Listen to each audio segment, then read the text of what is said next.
दर्शकवृन्द नमस्ते। समृद्ध नेपाल सुखी नेपाली यो सरकारको मूल नारा मात्र होइन, हामी सबैको राष्ट्रिय आकांक्षा हो। अविकास, अस्थिरता र गरिबीको दुष्चक्रबाट बाहिर निस्कन समृद्ध नेपाल सुन्दर सपना बनेको छ र यही सपनासँग सुखी नेपालीको चाहना पनि गाँसिएको छ। सरकारले 15औं योजना मार्फत 2087 सालसम्म सम्पूर्ण नागरिकलाई निरपेक्ष र बहुआयामी गरिबीको अवस्थाबाट मुक्त गर्दै दिगो विकासका लक्ष्य हासिल गरी 2100 सालसम्ममा गरिबीको रेखामुनि रहेको जनसङ्ख्या 0% झार्ने दीर्घकालीन लक्ष्य लिएको छ। अहिले नेपाल गरिबी निवारणको अभियानमा छ। भोकमरी घटाउन नेपालले उल्लेख्य प्रगति पनि गरेको छ। मुलुकलाई समृद्धिको मार्गमा अघि बढाउन के कस्ता प्रयासहरू भइरहेका छन्, यो कार्यक्रममा हामी समग्रतामा समृद्ध नेपाल सुखी नेपालीका विभिन्न कोणहरूबाट विश्लेषण गर्ने प्रयास गर्नेछौँ। आजको श्रृङ्खलामा हामी खाद्य सङ्कट र गरिबी निमिट्यान्न पार्न भएका प्रयासहरूबारे चर्चा गर्दैछौँ।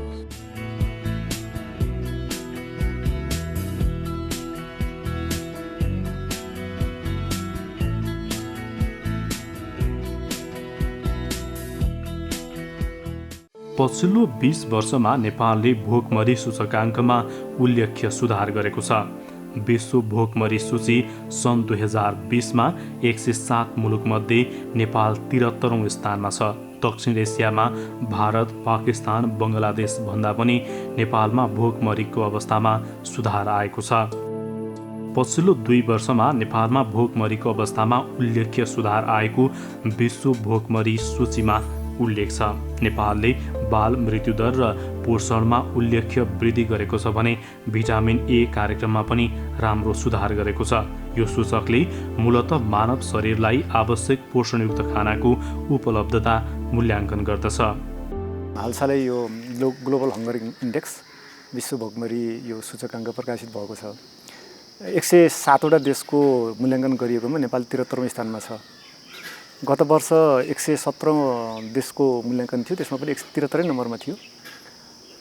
त्यो हिसाबले सुधार भएको देखिन्छ। त्यो तथ्याङ्कगत हिसाबमा हेर्दा त्यसलाई कसरी पनि भनौँ भन्दाखेरि चाहिँ पहिले यो अलिकति के हो भन्ने अलिकति बुझ्नु पनि ठिकै हुन्छ होला। यो भोकमरी इन्डेक्स कसरी बनाइन्छ भन्ने कुरा नि, यो चाहिँ खास गरी एउटा गैर सरकारी संस्था भनौँ, यो आयरल्यान्ड र जर्मनीमा छ। त्यसले चाहिँ खास गरी अब यो विश्वभरि चाहिँ भोकमरीको अवस्थालाई 4वटा इन्डिकेटरको आधारमा मूल्याङ्कन गर्ने गर्छ। त्यो भनेको चाहिँ एउटा चाहिँ कुपोषणको अवस्था, कुपोषण भन्दा पनि कुपोषण त समग्र कुपोषणको अवस्था भयो। अन्डर न्युट्रिसन भन्छ, अन्डर नरिसमेन्ट भने मतलब उसलाई चाहिने भन्दा कम तपाईँको खाना उपलब्ध भएको अवस्था हैन। अर्को चाहिँ 5 वर्ष मुनिको तपाईँको ख्याउटेपना, त्यस पछाडि गएर 5 वर्ष मुनिको पुड्कोपना र मृत्युदर 5 वर्ष मुनिको, यी 4वटा इन्डिकेटर सूचकको आधारमा चाहिँ यो बनाइन्छ। त्यसरी बनाउँदा नेपालको त्यो सूचकाङ्क चाहिँ 19.5 छ। यो क्याटेगोरी भनेको दोस्रो क्याटेगोरीमा पर्छ हैन। पहिलो क्याटेगोरी भनेको चाहिँ न्यूनतम भोकमरी, त्यो चाहिँ जम्माजम्मी भनौँ न अब उदाहरणको लागि चाइना त्यसमा परेको छ। दोस्रो क्याटेगोरी भनेको चाहिँ यो मध्यम, नेपाल त्यसमा परेको छ। तेस्रो भनेको चाहिँ गम्भीर, अलि सिरियस प्रकार।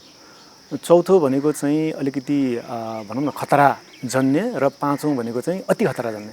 5औंमा कुनै पनि छैन। नेपालको अवस्था मैले यो व्याख्या किन गरेको भन्दा पोहोर चाहिँ हामी चाहिँ यो सिरियस अथवा गम्भीर अवस्थामा थियौँ। अहिले चाहिँ हामी चाहिँ मध्यममा आएका छौँ। त्यो हिसाबले भन्दा गत वर्षको भन्दा हाम्रो अवस्थामा सुधार भएको भन्न मिल्छ तथ्याङ्कको हिसाबले। पछिल्लो 2 दशकमा हामीहरूको नेपाल सरकार र सम्बन्धित अन्य भनौँ न सरकारवालाहरूको सक्रियताको कारणले, विभिन्न नीति कार्यक्रमको कारणले गर्दा पोषणमा पनि हाम्रो राम्रो उपलब्धि भएको छ। त्यस कारणले गर्दा यो वर्ष हामी त्यो अघि 4वटा इन्डिकेटर जुन मैले भने त्यसमा हाम्रो सुधार भएको हो। पुड्कोपना सबभन्दा एउटा दीर्घकालीन कुपोषण भनिन्छ। पर्याप्त र पोषिलो खाना खान नपाएको अवस्था एउटा प्रमुख कारण हो। कुपोषण र कुपोषणको पनि पुड्को बनाउने र दीर्घकालीन कुपोषण भनिन्छ। त्यसमा हाम्रो पछिल्लो 20 वर्ष अथवा 16 वर्ष जतिमा भनौँ न राम्रो सुधार भएको छ। 2001 मा यो 57% हाराहारीमा थियो, 5 वर्ष मुनिको। 2016 मा आएर चाहिँ यो 36% छ। र अर्को पक्ष चाहिँ अब हामीलाई एउटा सन्तोष मान्न सकिने विषय चाहिँ फेरि साउथ एसियामा हामीभन्दा माथि श्रीलङ्का मात्रै छ, 64औं स्थानमा छ, हामी 73औं स्थानमा भयौँ। भारत, पाकिस्तान, बङ्गलादेश, अफगानिस्तान, भुटान र मालदिभ्सको चाहिँ रेकर्ड गरिएको छैन हैन। त्यो बाहेक चाहिँ अरू साउथ एसियामा हामी दोस्रो नम्बरमा छौँ। त्यो हिसाबले चाहिँ राम्रो अवस्थामा छौँ भन्न सकियो। सरकारले जनताको जीवनस्तर सुधार, सामाजिक न्यायसहित तीव्र आर्थिक विकास र समुन्न तथा समृद्ध समाजवाद उन्मुख अर्थतन्त्र निर्माणको दिशामा मुलुकलाई अघि बढाउने लक्ष्य राखेको छ। संयुक्त राष्ट्रसङ्घका सदस्य राष्ट्रले अघि सारेको दिगो विकास लक्ष्यले सन् 2030 सम्ममा विश्वभरबाट भोकमरी अन्त्य गर्ने अठोट गरेका छन्। दिगो विकास लक्ष्यको 1 नम्बरमा संसारबाट गरिबी हटाउने र 2 नम्बरमा कोही पनि भोको नरहने प्रतिबद्धता छ। नेपालले गरिबी, भोक र कुपोषण विरुद्धको लडाईँमा ठूलो प्रगति हासिल गरेको छ। 15औं योजनाले खास गरिकन हामीले गरिबी निवारण गर्ने, गरिबी निवारण गर्दाखेरि सँगसँगै हामीले जिरो हङ्गरको कुरा जुन ल्याएका छौँ, शून्य भोकमरीको जुन हाम्रो मान्यता छ, त्यो मान्यतालाई मूर्त रूप उद्देश्य हासिल गर्नका निम्ति हामीले कृषिमा लगानी गर्ने, कृषिको सँगसँगै अरू औद्योगिक क्षेत्रले उत्पादन गर्ने जति पनि खाद्यवस्तुहरू छ, त्यो खाद्यवस्तुहरूलाई पनि बढीभन्दा बढी पोषणयुक्त उत्पादनमा जोड दिने गरी सरकारले केही स्किमहरू ल्याएको छ। र त्यो 15औं योजना हामीले स्पष्ट ढङ्गले बोलेका छौँ। 15औं योजनामै हामीले बालबालिका र किशोर किशोरीहरूको बारेमा र सँगसँगै गर्भवती आमाहरूको बारेमा पनि हामीले धेरै कुराहरू 15औं योजनामा उल्लेख गरेका छौँ र त्यो अहिले चाहिँ कार्यान्वयनको चरणमा छ। बालबच्चाहरूको कुपोषण जुन अहिलेको चाहिँ 36% छ, त्यसलाई हामीले चाहिँ एकदमै न्यून स्तरमा हामीले झार्नुपर्ने हुन्छ। त्यस्तै गरेर ख्याउटेपनादेखि लिएर कुपोषणको जुन समस्या छ, त्यो 10% चाहिँ जुन ख्याउटेपना छ, त्यसलाई चाहिँ हामीले एकदमै तल 5 अथवा चाहिँ जति सक्दो हामीले न्यूनतममा झारेर यो बालबालिकाको चाहिँ स्वास्थ्यमा सुधार ल्याउने, त्यही बालबालिका चाहिँ पछि वयस्क भएर देशलाई कन्ट्रिब्युसन गर्ने भएको हुनाले यो कुपोषण कार्यक्रमले यो बहुआयामिक चाहिँ बहुक्षेत्रीय चाहिँ मल्टिसेक्टरल चाहिँ प्रोग्राम भएको हुनाले यसले हाम्रो जनशक्ति विकासमा ठुलो चाहिँ सहयोग पुग्छ। त्यसो भएको हुनाले बहुक्षेत्रीय पोषण कार्यक्रम असाध्यै महत्त्वपूर्ण कार्यक्रम र यो 66 जिल्लामा लागू भएको छ र यो मल्टिसेक्टर सबै क्षेत्रको चाहिँ स्टेक होल्डरहरूको सहभागितामा यो सञ्चालन भइरहेको छ र यो दिगो विकास लक्ष्य प्राप्त गर्नुको साथै देशले राखेको जुन राष्ट्रिय आकाङ्क्षा छ समृद्ध नेपाल सुखी नेपालीमा यसले ठुलो योगदान पुर्याउँछ। राष्ट्रिय योजना आयोगको जुन एमएसएमपी कार्यक्रम छ, त्यस कार्यक्रमले पोषणलाई प्राथमिकतामा राखेको भने पनि स्पष्ट रूपमा बताइएको छ। हालाकि नेपाल सरकारले अझ पनि केही कदमहरू गर्नुपर्ने आवश्यकता हामीले महसुस गरेका छौँ। तर नेपाल सरकारले जुन पोषणप्रति लगानी बढाउने जुन रणनैतिक अवधारणा प्रस्तुत गरेको छ, त्यो एकदमै प्रशंसनीय योग्य छ र हामीले सन् 2030 सम्ममा जुन दिगो विकासका लक्ष्य प्राप्त गर्नुपर्ने छ, त्यसको लागि हामी कदम त हामी सही दिशामा बढाइरहेका छौँ। तर यो कदम चाहिँ अझ तीव्र गतिमा नबढाइकन चाहिँ यसको चाहिँ उपदायता त्यति हुन्छ जस्तो मलाई लाग्दैन। तर सरकारले गरेका कार्यक्रमहरू चाहिँ वास्तवमै यो चाहिँ राम्रो छ भन्ने मलाई लाग्दछ। विश्वमा 2 अर्बभन्दा बढी व्यक्तिको पर्याप्त सुरक्षित पौष्टिक खानामा नियमित पहुँच छैन। कोभिड-19 महामारीले यो चुनौतीलाई अझ बढाएको छ। विश्वमा एकातिर मानिसहरू धेरै खाएर रोग निम्त्याइरहेका छन् भने अर्कोतर्फ खान नपाएर भोकले कुपोषणमा परिरहेका छन्। खाद्य असुरक्षा विकासोन्मुख मुलुकहरूको प्रमुख समस्या हो। भोकमरी सूचकाङ्कको जुन ग्लोबल पर्सपेक्टिभ बनाएको छ वर्ल्ड फुड प्रोग्रामले, नेपालको 2001 को अवस्थामा जुन स्टन्टेड एउटा जुन इन्डिकेटर हो, इम्पोर्टेन्ट इन्डिकेटर, त्यो चाहिँ 57% थियो भने पछि लगभग 10 वर्षपछिको तथ्याङ्कले हेर्दाखेरि 41% झरेको देखिन्छ। र त्यसले पनि एउटा के भने इभिडेन्स कि हामीले गरेको कामहरूले गर्दाखेरि भोकमरीको जुन एउटा इन्डिकेटर हो पोडकोपर्ना भन्ने बच्चाहरूमा त्यो चाहिँ घटेको सङ्ख्या र हाम्रो टार्गेट चाहिँ 2030सम्म 2025सम्म चाहिँ 30% झार्ने भन्ने थियो। एउटा यो हो र अर्को फुड सेक्युरिटीको हिसाबले चाहिँ किसानहरू अथवा स्थानीय तहमा भएका व्यक्तिहरू अथवा उनीहरूको उसमा चाहिँ एउटा आम्दानीमा वृद्धि भएको कारणले गर्दाखेरि पनि फुड सेक्युरिटीमा सुधार भएको कारणले गर्दाखेरि यो ग्लोबल फुड सेक्युरिटीको इन्डेक्समा नेपालको स्लाइटली केही प्रगति भएको चाहिँ देखिन्छ। विश्वभरिको जति पनि भोकमरीको भयावह स्थिति छ यो साउथ एसियामा नै छ, दक्षिण एसियामा नै छ र खास गरिकन पाकिस्तान, बङ्गलादेश र इन्डियाको केही ग्रामीण र सहरी क्षेत्रहरूमा र नेपालमा पनि छ। तर हामी कहाँ स्थिति के हो भने हामीले विगत समयदेखि गरेका काम कारबाहीहरू स्थानीय तहमा जुन किसिमले अहिले कामहरू भइरहेको छ, हालाकि केही समस्याहरू देखेका छन् जुन हिसाबले हामीले प्रगति गर्न सकेका छैनौँ, त्यो हिसाबमा चाहिँ यो किसानहरूको खाद्यान्न उत्पादन उपलब्धता र अन्य कारणले पनि आम्दानी वृद्धि भएको कारणले पनि जो पहुँच भएको कारणले गर्दाखेरि केही सूचाङ्कमा यो वृद्धि भएको हो र खास गरिकन यो साउथ एसियामा बङ्गलादेशको भयो, पाकिस्तानको भयो अलिक क्रिटिकल अवस्थामा रहेको छ किनभने त्यहाँ जनसङ्ख्या ठुलो मात्रामा रहेको छ। हामी कहाँ अझै ठुलो चुनौती छैन। कृषिको व्यवसायीकरण गर्ने, पकेट क्षेत्रको विकास गर्ने, सम्भावित देखिएका बालीहरूको उत्पादन र उत्पादकत्व अभिवृद्धिका कार्यक्रमहरू सञ्चालन गर्ने, यो ब्लकको प्रोग्रामहरू सञ्चालन गर्ने, पकेट र जोनका कार्यक्रमहरू सञ्चालन गर्ने कार्यक्रम भइरहेका छन्। खास गरिकन सरकारले एउटा कृषिलाई उच्च प्राथमिकता दिएर प्रधानमन्त्री कृषि आधुनिकीकरण परियोजना यो 77 जिल्लामा विस्तार भएको छ। यो 2073 सालदेखि सञ्चालन भएको हो र यसमा स्रोत पनि सुनिश्चित गरिएको छ र सम्पूर्ण व्यवस्थापन नेपाल सरकारको स्रोतबाट सुनिश्चित हुने गरी यसको कार्यक्रम सञ्चालन गर्ने गरिएको छ र खास गरिकन त्योभन्दा पनि अझै जस्तो हाम्रा विभिन्न क्षेत्रहरूमा विभिन्न खालका प्रोग्रामहरू छन्, आयोजनाहरू पनि सञ्चालन भएको छन् यही गरिबीलाई टार्गेट गरेर। खास गरिकन प्रदेश नम्बर 2 का र यो भूकम्पले अलिकति क्षति पुर्याएको र संवेदनशील बनाएका केही जिल्लाहरूमा चाहिँ टार्गेट गरेर यो फ्यान्सएपको न्युट्रिसनको पोषण र न्युट्रिसनमा सुधार गर्ने, अति सीमान्तकृत वर्गको र समूहको यो पोषण सुरक्षालाई प्राथमिकता दिएर आयोजना सञ्चालन गर्ने नीतिहरू पनि गएको छ र आयोजनाहरू पनि सञ्चालन भएका छन्।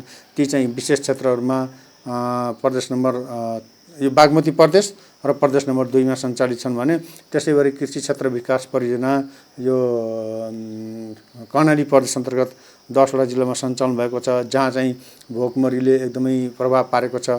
यो कोभिडको कारणले गर्दाखेरि धेरै परिवारहरू, धेरै युवाहरू, धेरै हाम्रा दाजुभाइ दिदीबहिनीहरू सहरबाट गाउँमा केन्द्रित हुनुभयो।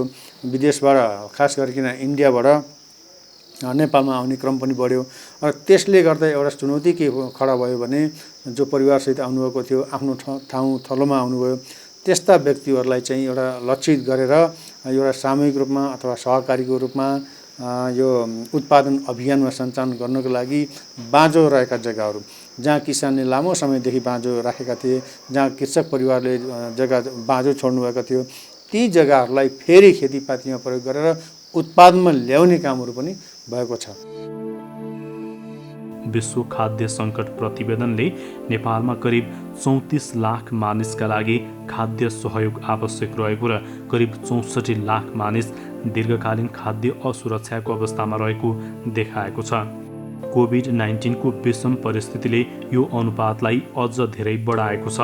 यो महामारीले यतिखेर विश्व अर्थतन्त्र दोस्रो विश्वयुद्धकालीन समयको हाराहारीमा पुगेको विश्लेषण गरिन्छ। यसको प्रभाव नेपाल जस्ता साना र विकास उन्मुख देशको लागि झन् ठुलो चुनौती बनेर खडा भएको छ। नेपालको संविधानमा खाद्य सम्बन्धी हकले खाद्य अधिकार, खाद्य सुरक्षा तथा खाद्य सम्प्रभुतालाई नागरिकको मौलिक हकका रूपमा सुनिश्चित गरेको छ। नेपालको कृषि क्षेत्रसँग विभिन्न समस्याहरू छन्। सिँचाइ अभाव, बिउ मल अभाव, निर्वाहमुखी श्रम, श्रम शक्ति अभाव, विदेश पलायन जस्ता चुनौतीका बावजुद खाद्य र पोषण सम्बन्धी समस्या समाधान गर्न कृषिले ठूलो भूमिका खेलिरहेको छ।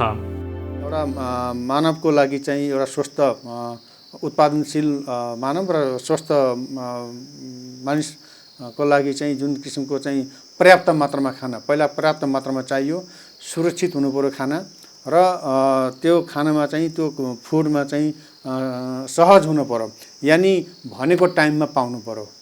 उसको आम्दानीको कारणले गर्दा हुनसक्छ, अथवा त्यो ठाउँमा त्यो खाद्यान्न अथवा त्यो सुरक्षित खानाहरू उत्पादन नभएर अथवा त्यो ढुवानीको पर्याप्त बन्दोबस्त नभएर त्यस्तो कारणले गर्दाखेरि मानिससँग पर्याप्त पैसा भएर पनि प्राप्त गर्न सकेन भने पनि त्यो खाद्य असुरक्षाको स्थिति आउँछ।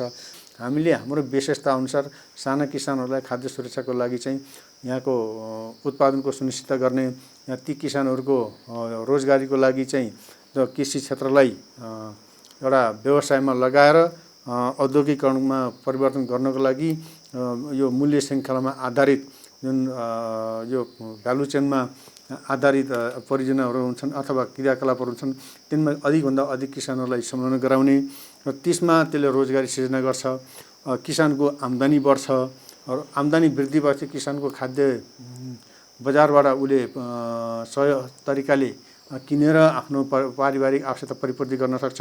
भने यसै गरी साना किसान भएको बाहुल्य भएको क्षेत्रमा हामीले गर्नुपर्ने कुरा के भने एउटा करार खेती, सहकारी खेती अथवा सामूहिक खेती, सामूहिक रूपमा खेती गर्ने, एउटा सहकारीको रूपमा सबैलाई समेटेर खेती गर्ने, जसले गर्दा किसानहरू आफ्नो कृषि थात थलो छोडेर अन्यत्र पेसामा आबद्ध हुनुपर्ने, अन्यत्र क्षेत्रमा जानुपर्ने, सहरी क्षेत्रमा जानुपर्ने र इभन यहाँसम्म कि आफ्नो मुलुक छोडेर बाहिर पनि जानुपर्ने अवस्था आउँछ। त्यसकारण यसलाई हाम्रै विशेषता अनुसारको कृषि को परिवेश निर्माण गरेर हामी अगाडि बढ्नुपर्ने हुन्छ।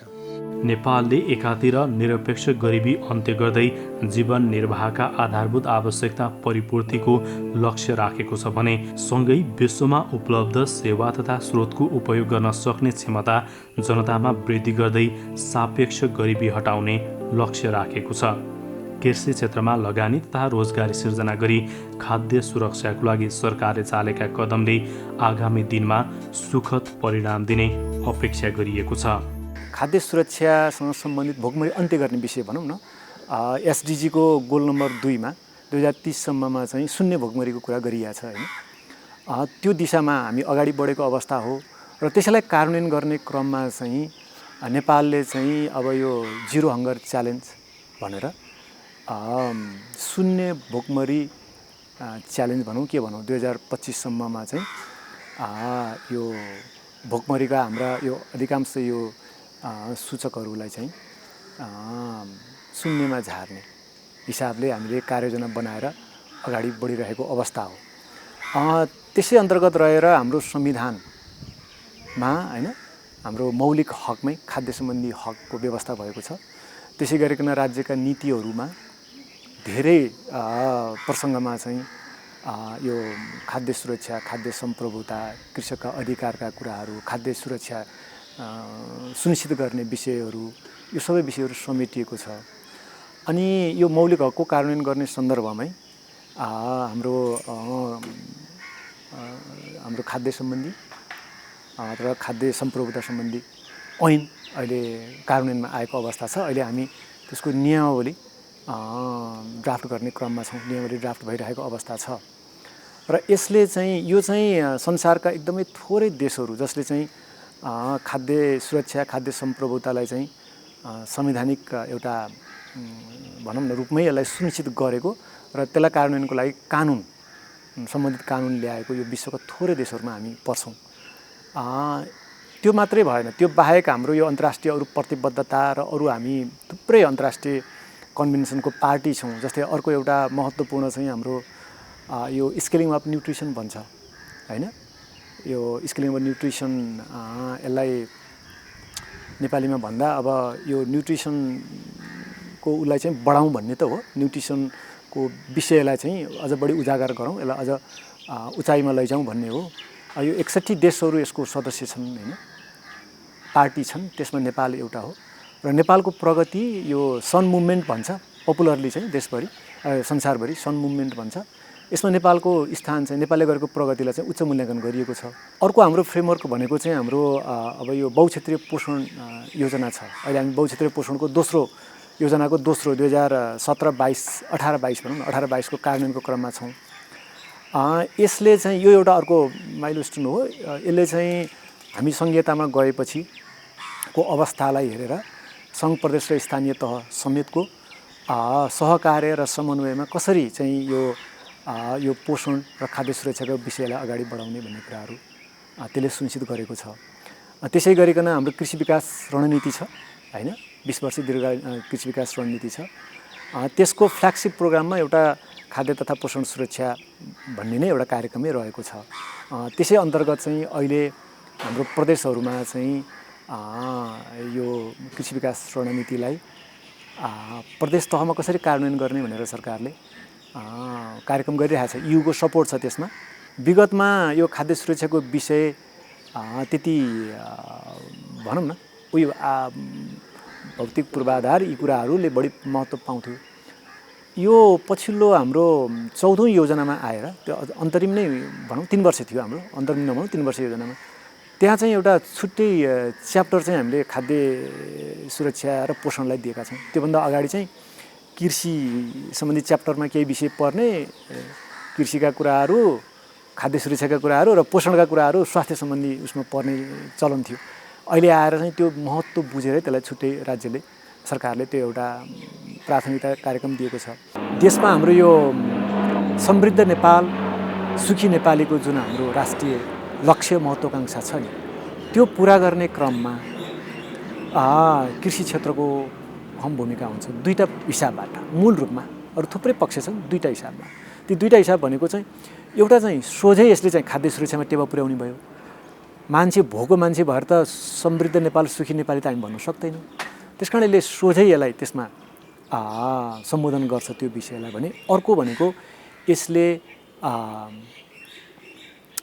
इम्प्लोइमेन्ट अथवा हाम्रो रोजगारी सिर्जना गरेर आय वृद्धि गरेर त्यसले पनि समृद्ध नेपाल सुखी नेपालीलाई को अभियानलाई सघाउ पुर्याउँछ। अहिलेको हाम्रो अभियान त्यही छ। पूर्वाधार निर्माण, श्रमसँग सम्बन्धित विभिन्न निर्णयहरूका साथै लगानी भित्र्याउन भएका विभिन्न नीतिगत निर्णयहरूले पनि गरिबी निवारणमा सहयोग गरेका छन्। यसले मुलुकको तीव्र आर्थिक विकासको चाहनामा पनि सहयोग पुग्ने अपेक्षा गरिएको छ। पछिल्ला वर्षहरूमा सङ्घीय सरकारको तर्फबाट मात्रै दैनिक औसत 5.1 किलोमिटरका दरले सडक कालोपत्रे भइरहेको छ। 2.5 वर्षको अवधिमा 500 पुल निर्माण सम्पन्न भएको छ। यस्तै विद्युत उत्पादन 30%ले वृद्धि भई 1031 मेगावाटबाट 1397 मेगावाट पुगेको छ। सरकारले निजी क्षेत्रमा कार्यरत श्रमिकहरूको न्यूनतम ज्यालामा 25%ले वृद्धि र सामाजिक सुरक्षाका प्रावधानहरू लागू गरेको छ। श्रमिकको वास्तविक ज्याला वृद्धि भई क्रय शक्तिमा सुधार र गरिब कामदारको अनुपात घट्दै गएको छ। लघुवित्त र सहुलियतपूर्ण कर्जा कार्यक्रमबाट स्वरोजगार हुनेहरू पनि बढेका छन्। स्वदेशमा रोजगारीका अवसर बढेसँगै वैदेशिक रोजगारीमा जानेको सङ्ख्या घटेको छ।